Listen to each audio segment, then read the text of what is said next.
Қазына этнолагері 8-ші күн. Бүгінгі күніміз таңғы жаттығумен басталып, қара жорға биімен жалғасты. Таңғы астарын ішіп болғаннан кейін оқушылар спорт алаңына жиналды.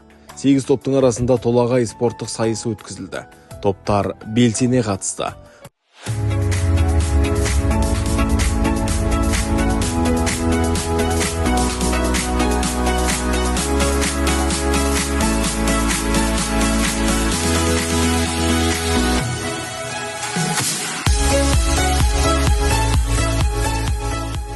Бір топ, бір үйірме жобасы бойынша оқушыларға үйірмелер өткізілді.